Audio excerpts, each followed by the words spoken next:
Do you like Tokyo Ghoul and Parasite, especially the body morphing and horror that goes on in those series? What about Gantz and its absurd level of violence and gore? Well, today I'll be talking about a manga that I believe is a combination of all of them, and you might actually know this author as one of his recent works has recently taken the world by storm. Jagaaaaaan, written by Kaneshiro Muneyeki and illustrated by Kensuke Nishida, is an insane story that will take you to places you would have never thought possible. This manga was published by Shogakukan in the weekly Big Jump magazine. This sci-fi story is without question one of the craziest manga I've read, that is complemented by gorgeous art. If the name Kaneshiro Muneyeki sounds familiar, that's because he is the Blue Lock author and is also the co-author of another strange sci-fi manga called Super Ball Girls that he is making with Akira Hiramoto, the author of Prison School. And yes, that manga is weirder than you're thinking it is. Also, just a fair warning, this manga covers some very sensitive topics and I will display them on the screen now. The series is extremely graphic in its portrayal, so just a warning, if you don't do well with dark subject matter, then don't read this manga. I won't be covering any of those scenes in this video. Now in this video, I will cover the story, the power system, and the art, so if you don't want any spoilers, I suggest you click off now and come back after you've read this manga. If you've already read this manga or don't mind spoilers, then please enjoy the video. The story starts with a police officer singing as he walks down the street. We see a group of drunk people loitering outside a store. They have had a run-in with him before, and the police officer asks them to leave. They begin making fun of him. They continue to make fun of him. We see the police officer pull out his gun and end the group in a rage. But the real world doesn't work like that, and we see that it was just the officer daydreaming. He kneels down and puts on a fake smile, telling the group that he's just doing his job. They tell him to stop with the creepy smile and that he should spend his time stopping terrorists or helping earthquake victims. Too bad I don't do that stuff, I'm just a neighborhood police officer. They continue to make fun of him and the officer wishes he could shoot them. We cut to the officer, who we learn is named Jagaaaaaan, talking with his chief. They talk about the issue with the drunk college students and the chief tells him that there's no point reasoning with them. Jagaaaaaan heads home and greets his girlfriend. She mentions she can't sleep, and when he asks if something was wrong, she tells him that he wants him to meet her parents. Despite him being busy with work and stress, she thinks it would be a good idea seeing as they might be his future family. He clearly wants nothing to do with this conversation. He says, "Of course I'd love to meet them," and fakes a smile again. He spends the day with her and thinks on what his life is becoming. And it's lame as fuck, he thinks to himself. He then pictures shooting everyone in his life, but gets up and begins his day. We see a creepy man insisting on walking a co-worker home, and during their chat, something hits the pavement behind them. A frog hops towards them, and they begin to hear ribbits all around them. They look up and see a rain of frogs coming down. The two begin to panic as we see a small bird with goggles perched on a light post watching them. We cut to Jagaaaaaan at work, and the chief informs him that they will need to head to the train station to handle a drunk man. When they arrive, they see that the drunk man is rambling about not being appreciated by those in his life. As Jagaaaaaan listens on, he thinks that he is nothing like this man, and this is because he has a gun. At any point, if he is unsatisfied with his life, he can end it all with that. It's pretty evident that our main character isn't that sound of mind. Jagaaaaaan begins praising the man, and he thanks him. The drunk man then dashes onto a train, being followed by Jagaaaaaan and the chief. Jagaaaaaan tells him that they are getting off at the next stop. Jagaaaaaan then notices the owl from earlier on the train. A man on the train begins yelling at one of his co-workers. Jagaaaaaan intervenes despite his chief's advice. The man tells him that it's none of his business. The situation continues to escalate and Jagaaaaaan just wishes he could shoot him. The man's head begins to grow with his anger, slowly becoming inhuman, with the mouth taking over. He grabs his co-worker and dices his head before he could even react. We see the man's face has morphed into a spiral of tongue and teeth. He turns his attention to the passengers and we get the name of this fractured boss, Killbellow. Everyone begins to panic. The fractured monster begins killing passengers while boasting about his wealth. The chief tells Jagaaaaaan to snap out of it and shoot. "Roger," Jagaaaaaan responds and pulls out his gun. In an instant, the fractured monster kills the chief before Jagaaaaaan can shoot. The monster continues to rampage and Jagaaaaaan turns to shoot it. The tongue-like appendage snaps and takes Jagaaaan's fingers clean off. His life flashes before his eyes. What a worthless life it was, he thought to himself. We see him slumped on the floor with the monster approaching. Those who cannot move must not be allowed to live. If this is how it's going to end, It would have been nice to have fired at least one bullet. He extends his hand and something ignites from his fingers. We see a burst of power erupt out of his hand and connect with the monster.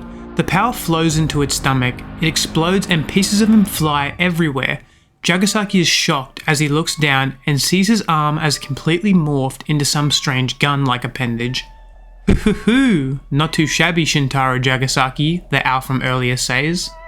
That concludes the first chapter, and it was too interesting not to continue. From the mentally ill main character, frogs dropping from the sky, and an insane fight on the train, I just had to see where the story would go, and it just keeps getting crazier from here. Now in the next part, I'm going to go in depth on the power system, then the art. If you don't want any more spoilers, click off now, but if you don't mind, then let's continue. Now the power system, and it's one of my favourites I've ever read. First I'll break down how the power system works, then I'll go into some of my favourite examples of this power. We learned from the owl Doku now that the power forms from the frogs that came down in the first chapter. These frogs are called frenzied frogs, and they burrow into humans and fuse with them, feeding on the humans' suppressed desires. This causes them to become a fractured human, which is what we saw in the first chapter on the train. They lose all sense of self and transform into a beast in the image of their desires. Doku tells Jagaaaaaan that he has to defeat all the frenzied frogs. His job is to collect them and eat them. This is the beginning of their partnership. Jagaaaaaan snaps at this news and threatens Doku, wanting him to change his arm back, but Doku is confused. What are you talking about? You wanted that arm. He goes on to explain that frenzied frogs seek out people with strong desires and infect them, and that's what happened to him, turning Jagaaaaaan into a fractured human. Doku then explains that the man on the train verbally abused his co-workers every day and felt that he was destroying them with his tongue. This led to the man developing a dangerous and destructive tongue when he fractured. Doku then goes on to tell Jagaaaaaan that after he kills all the fractured humans, he should end himself. After that, Doku will eat the frenzied frog and be able to create a single life, thus being able to revive Jagaaaaaan. And this gives Jagaaaaaan his goal for the manga, to hunt down all the other fractured humans. There are also others like Jagaaaaaan with similar goals, and meeting them was always a treat. Anyway, I will now talk about examples of these powers I find interesting. We see a teacher being accused of bullying a student. He denies this, but the mother is irate and continues shouting at the teacher before leaving. The principal tells the teacher that they are a school that caters to the parents. The principal tells him to use that big chin to swallow little hiccups like what happened today. We see that the teacher is basically a ghost in his classes and has no authority over his students and is regularly questioned and opposed by those same students. This boils over when one day he is once again being chewed out by another parent, who begins to fracture. She morphs into Kakangaroo, and I like how we sometimes get a little blurb that hints at their desire, and this mother was a toxic helicopter parent. After killing the principal, we see that the teacher shows no reaction. The mother then begins attacking her child, and in an instant, both of them lose their heads. We cut forward in time, and Jagaaaaaan has been called to the school because of the commotion. As he goes further, more and more bodies pile up, and they are all mangled. He hears someone talking, and as he rounds the corner, he sees a large creature talking about swallowing every hiccup. It's the teacher. He sobs as he eats a student. We see it chase Jagaaaaaan down the corridor, and I won't spoil the rest of the chapter, but I love the design of this fractured human, and the fight these two have is absolutely amazing. As the series goes on, we also see powers grow and evolve. This is extremely apparent with Jagaaaaaan. Watching him become more competent with his powers as the series goes on is very fun to watch, and seeing what he can do with his powers is really interesting.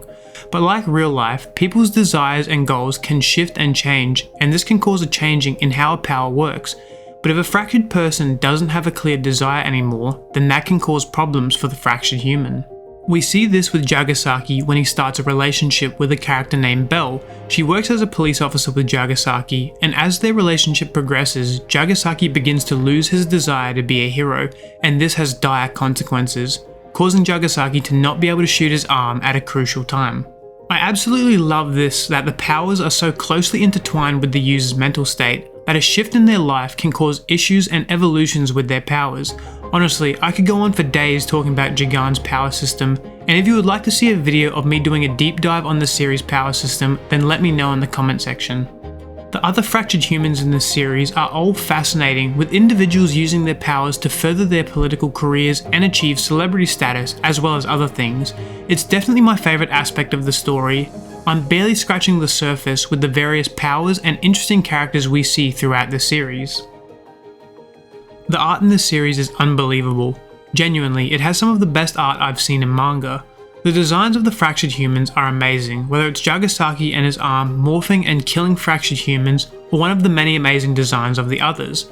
They are also grotesque and visceral, and to credit the illustrator, you can sometimes guess the desire of the fractured human by how accurately the designs articulate their desire. The double spreads are amazing in this series. I especially love the double spreads of Deaderland, a theme park the cast visit later in the manga, and these chapters were amazing, especially the design of the fractured humans they meet in this theme park. This series is full of fights, and they are just as amazing. They're extremely flashy and fully showcase the combatants' abilities, and often others get caught in the crossfire. It's very common for these fights to bleed into the city, often leading to massive casualties and destruction. Character design is amazing in this series. I really didn't have any issue with anyone's designs, and I think it matches their characters' personalities very well. This manga is an amazing read simply for the art alone, especially if you like what you've seen from the designs of the fractured humans, because I'm not even scratching the surface of all the unique designs that are in this series. Jagaaaaaan is a bizarre story that takes you on a journey like no other, and it's complemented by phenomenal art that will quickly fill up your camera roll.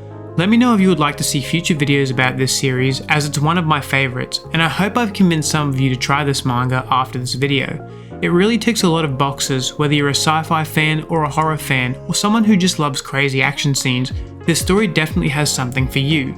Well, that's it for this video. If you enjoyed it, please like and subscribe, and I'll see you in the next one. Bye!